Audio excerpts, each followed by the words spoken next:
Gente, ó, na semana passada nós não tivemos aula, porque foi o horário, né, da avaliação diagnóstica de vocês, e aí nós estamos dando sequência já essa semana com as aulas do bloco 2, tá bom? Ainda tem gente querendo entrar na aula, eu vou abrir aqui. E aí o livro de vocês, na página 28, certo? Podem abrir. Na aula passada, alguns de vocês falaram que não foi grandezas físicas, que não entendiam ainda as medidas de conversão. E aí eu resolvi colocar 2 slidezinhos para vocês, né, para me dar uma breve comentada sobre as conversões das medidas, né, das unidades de medidas. Aqui eu trouxe uma tabelinha, depois eu vou disponibilizar esse slide, lá na plataforma já tá bom? Junto com a atividade nos grupos, certo? Para vocês anotarem essas tabelinhas aí, que é muito importante que vocês saibam disso.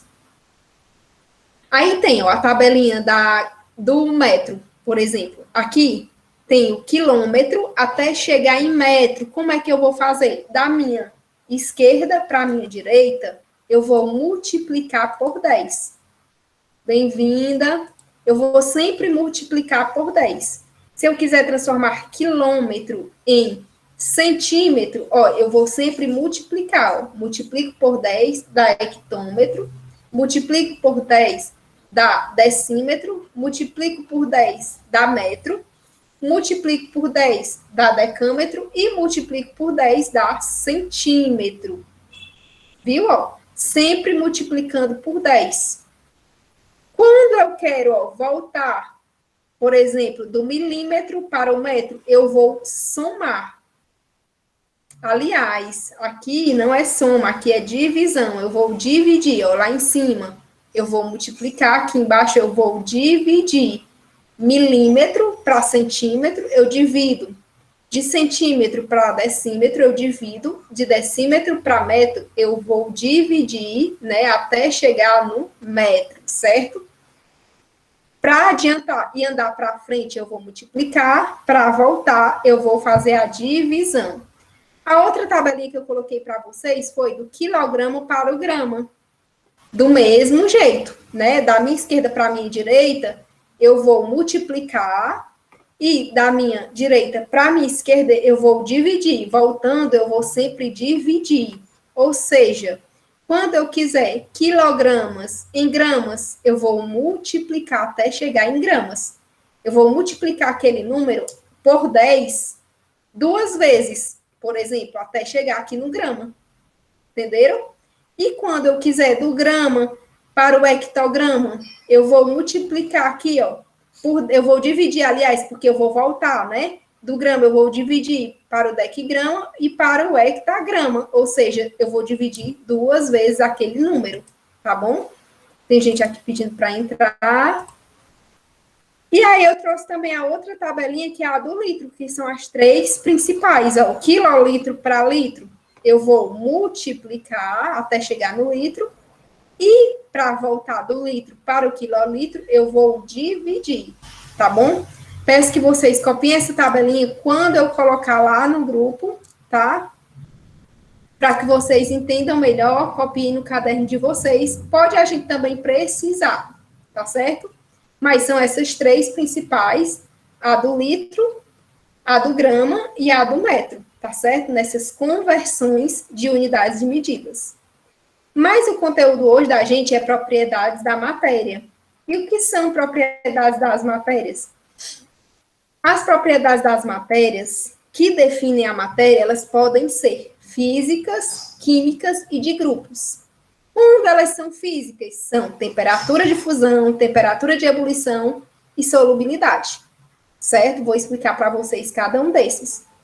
Quando elas são químicas, são relacionadas com as transformações que a matéria é capaz de sofrer.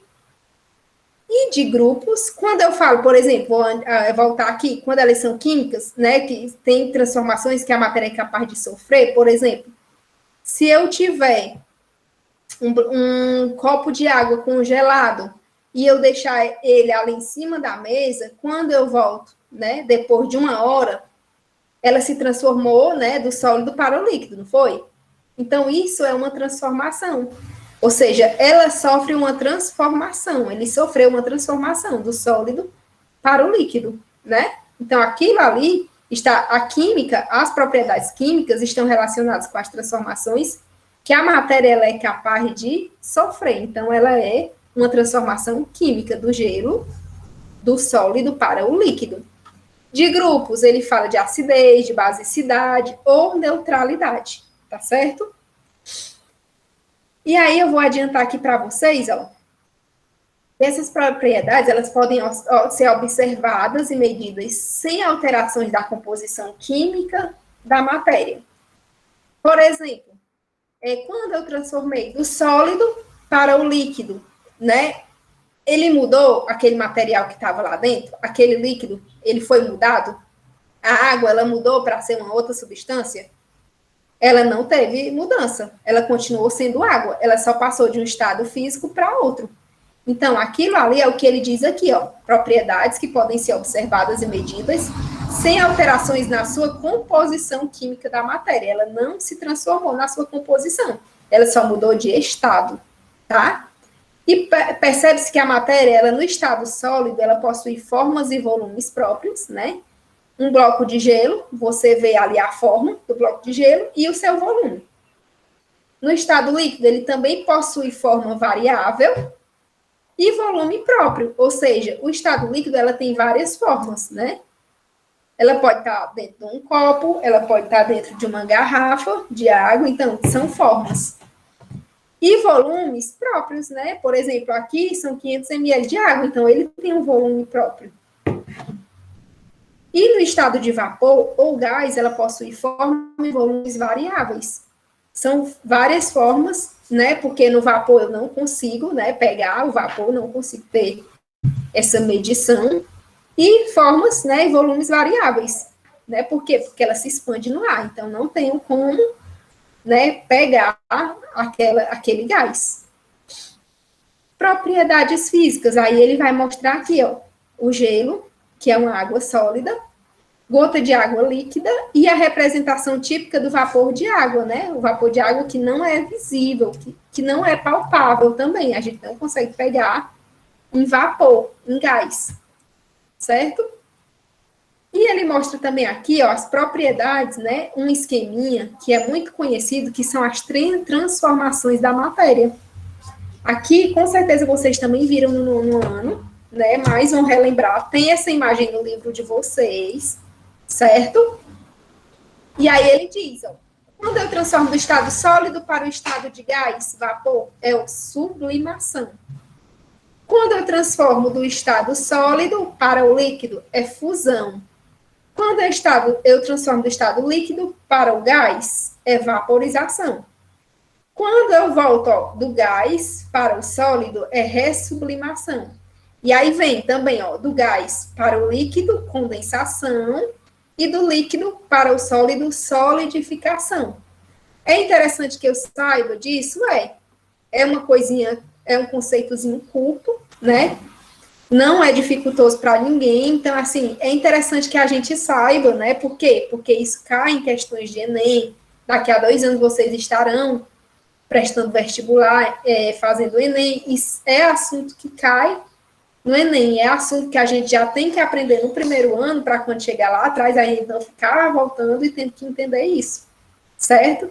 Então, ó, dica para vocês, coloquem no caderninho de vocês, eu vou disponibilizar, então, esse material tem no livro de vocês também, certo? Na página do livro de vocês, que justamente é na página 29, então copia, né, só esse esqueminha, pronto. Desse esqueminha você já consegue identificar quando é que ele sofre uma transformação e qual é o nome dessa transformação. Propriedades físicas, eu falei de temperatura de fusão e ebulição, são específicas para cada matéria e depende exclusivamente da pressão a qual são submetidas. Eu vou já mostrar alguns exemplos de substâncias que têm esses pontos de fusão e de ebulição. O que é temperatura de fusão? É uma temperatura exata, ocorre a mudança do estado físico sólido para o líquido. Quando ele passa do sólido para o líquido, ele atinge a sua temperatura de fusão. Quando ele chega, né, com uma mudança de estado líquido para o vapor, ele atinge a sua temperatura de ebulição. Quem conhece o termômetro, né, as medidas de temperatura, sabem que eles vão variar de 0 a 100 graus Celsius. Lembram quando se fala de temperatura? 0, lembram do grau Celsius, do grau Fahrenheit e do grau Kelvin? Já viram isso ou não?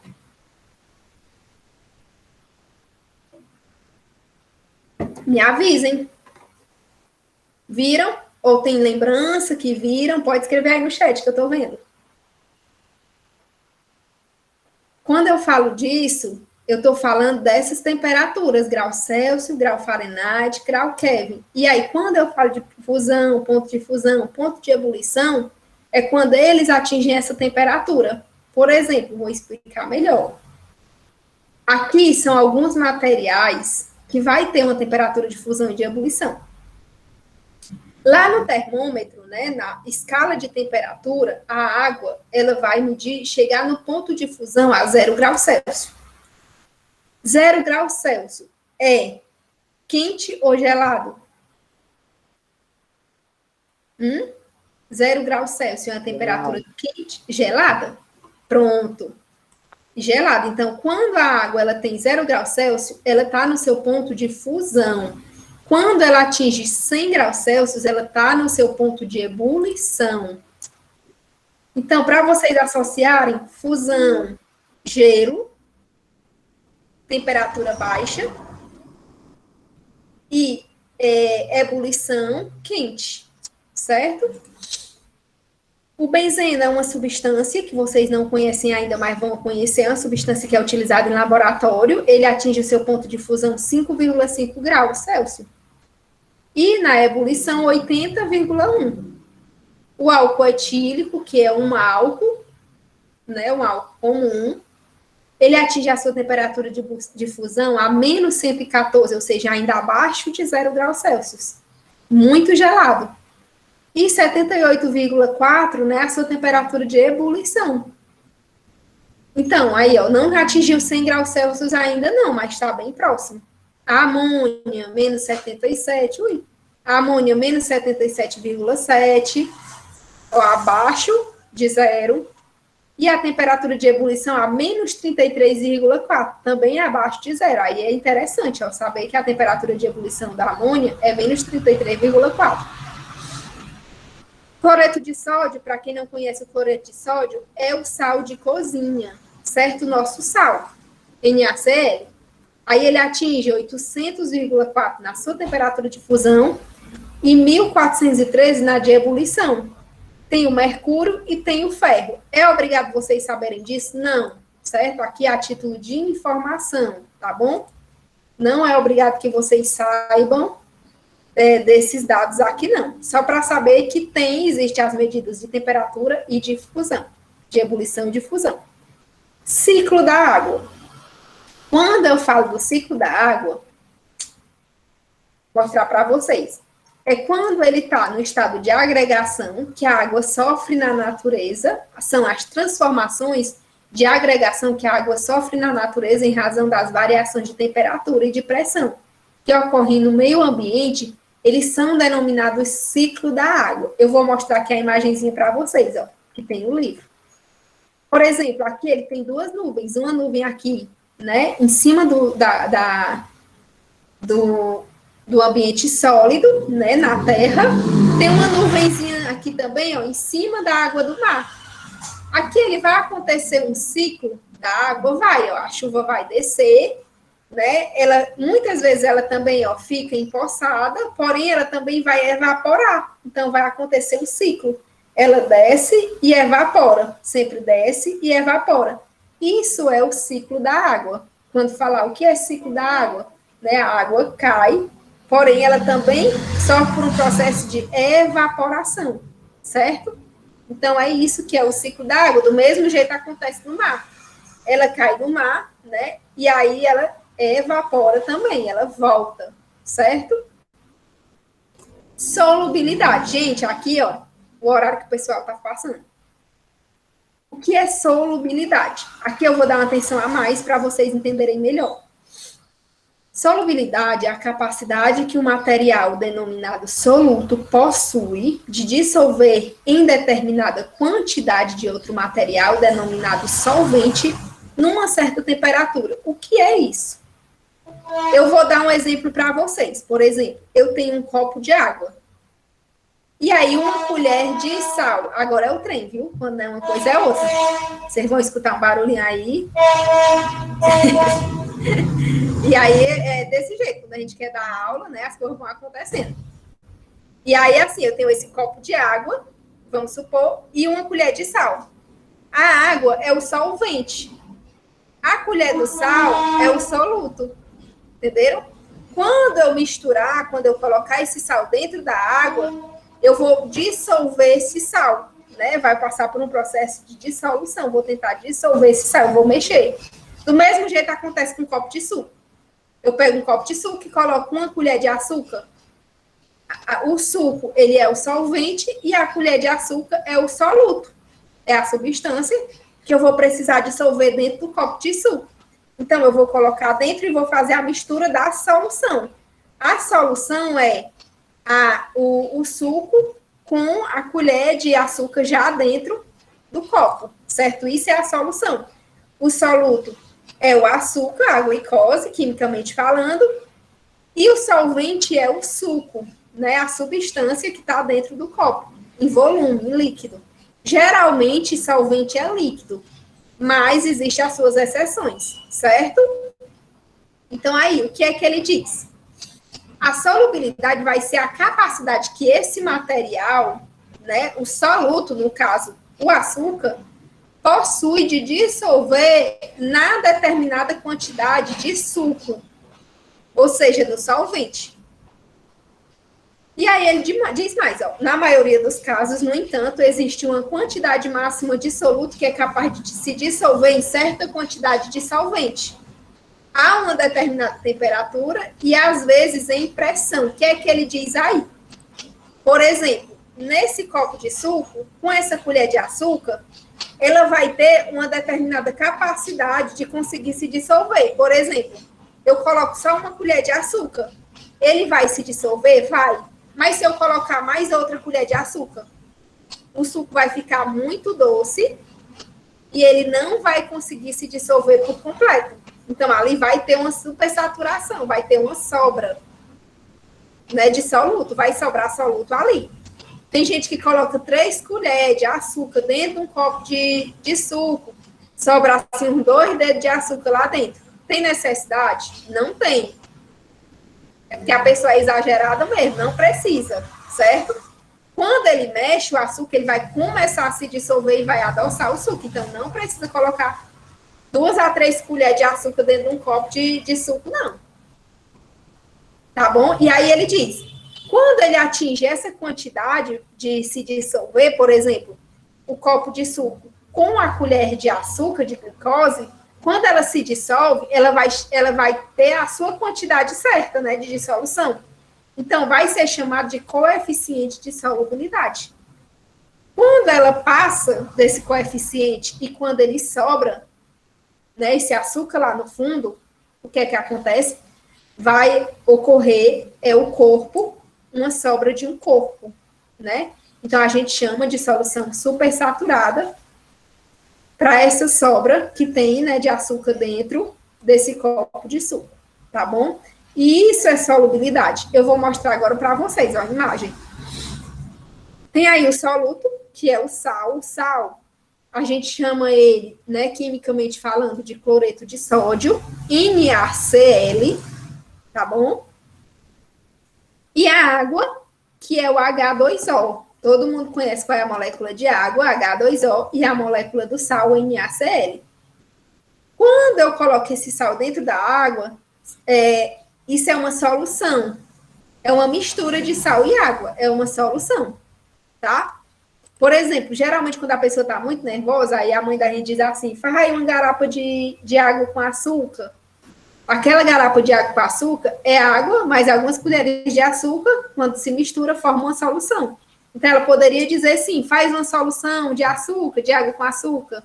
É a mesma coisa que garapa, certo? Então, quimicamente falando, é isso. Quando a gente dissolve uma coisa, um soluto no solvente, a gente chama de solução, certo? E aí, aqui do ladinho, tem aí ó, as moléculas. Ele vem trazer em verde as moléculas do cloro. O cloro, junto com o Na, é o que é o sal de cozinha. Então, ele traz a molécula do cloro, que é o verde, a molécula do Na, que é o sódio, em amarelo. Estão vendo, né? A moléculazinha da água, o azul é o oxigênio, e tem unida ao oxigênio as duas moléculas de hidrogênio, estão aí juntas, ó, com o oxigênio. Então, todas essas moléculas aqui estão presentes nesse copo de água, né, nesse líquido, nessa solução de mistura de sal e água. Todas essas moléculas vão estar presentes nessa solução. Isso aí é para mostrar para vocês que a gente não consegue ver, né, as moléculas de água, mas a gente sabe que é a molécula H2O presente nessa água aqui. Você não é visível ao seu olho, as moléculazinhas. Mas aí na imagem eu já trago para vocês dizendo quais são as moléculas que estão presentes nesse copo. O cloro, o sódio e a molécula de água. 2 hidrogênios, um oxigênio, um cloro e um sódio. E aí eles vão se rearranjar, né, e vão se dissolver, tudo dentro desse copo de água. Entenderam até aí o que é solução? Pode falar no chat, viu? Solução é uma mistura de um solvente com um soluto. Geralmente o solvente é o líquido e o soluto, né, é o sólido, tá? Pronto. Vocês não precisam entender mais nada e não ter outro conceito sobre solução do que isso. O solvente é o líquido e o soluto vai ser o sólido, certo? O soluto, ele pode ser líquido também? Sim, tem casos que o soluto ele pode ser líquido, mas aí eu não vou trazer para vocês agora, tá certo? E aí, ó, gente, né, essa aulazinha, ela foi bem interessante para vocês. Por quê? Porque começa, né, dar continuidade ao nosso conteúdo, né, que eu comecei falando de grandezas físicas, propriedades da matéria. Nesse conteúdo de propriedades da matéria cai misturas, né, e transformação, que eu falei lá sobre transformar do estado líquido para o sólido, do sólido para líquido. Então, é interessante também que vocês saibam. É conteúdo já para próximo ano de vocês, de provas importantes e vestibulares, tá? E aí, eu deixei também uma atividadezinha, já está na plataforma, certo? Tanto a atividade, eu vou também colocar no grupo de vocês, tanto os slides, como a aulazinha